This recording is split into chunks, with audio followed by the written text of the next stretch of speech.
this is Jim Frias with IQ Sense. Today we're going to talk about Bitcoin and whether it's found a bottom over actually a cup of tea today.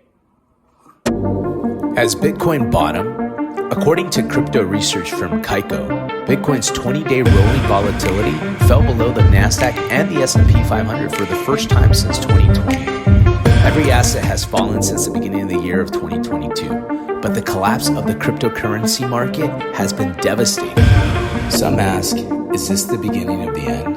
And others say, I told you so, while crypto investors and enthusiasts believe the complete opposite. Hey, so I'm no Bitcoin expert, but I have two charts that I looked at that really begs the question whether or not Bitcoin has found a bottom.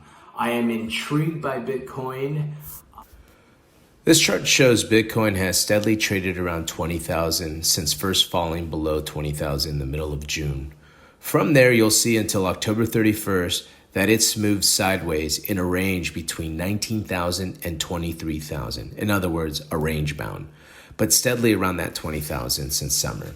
This is intriguing because the Bitcoin collapse of 2018 has a similar bottoming pattern that you can observe. These charts are no indication that Bitcoin will return to its previous highs, rather an illustration of curiosity. In 2018, the argument told you so was popular, believing the bubble burst. But a few years later, Bitcoin skyrocketed in value. The investment world started adopting Bitcoin for something for the foreseeable world. Here's what some Bitcoin advocates are highlighting now. Volatile period. It's sort of a short period, so I don't know how much I'm supposed to take away from that. What about you? Well, it's 126 days and counting. So, let's give it 3+ months here for sure. And what that indicates is that it is reflective of a really narrow range. As you've noted, it's between 18 and 25,000.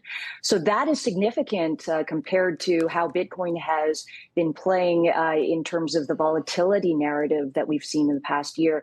But as you know, over the past 4 months, we've seen rising inflation. We've seen incredible pressures on retail consumers, both from an energy and household level.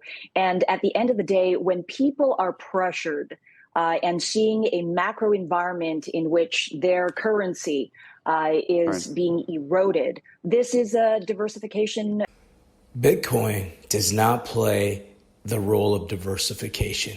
And if anything, let this latest collapse of more than 50% serve as a lesson to understand highly volatile and speculative investments. The latest crash brings back the unanswered questions of the utility of Bitcoin. Some have argued Bitcoin will replace paper money. Others have pointed out Bitcoin is a storehold of wealth. But I can't help but to look at a chart depicting famous bubbles, including Bitcoin's rapid appreciation in 2017. Convoy's Investments, which was founded by a few associates that worked for the famous investment firm that Ray Dalio started, had their chart circulated among the investment community, and it ultimately served as a reminder that Bitcoin and other cryptocurrencies have no intrinsic value. It's too soon to tell how crypto will change the financial world.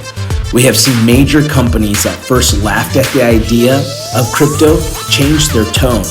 They have made investments that adopt crypto technology. Price stability remains the major concern that is yet to be resolved. The rapid appreciation like the past only affirms speculation and asset bubbles. Basically, it's the greatest fool theory. So back to the charts. Crypto is almost a polarizing topic, but these two charts highlight a similar pattern of price stability, meaning they have found a bottom. These charts are no indication that the price will go up or down, other than it's found a range with less volatility and price movement. Again, I remain intrigued on the latest collapse. Crypto has high expectations from enthusiasts. A segue for curious crypto minds, a columnist from the Bloomberg News, Matt Levine, put a 40,000-word article. He describes himself as thrilling to read as riding a Lambo. The article is worthwhile.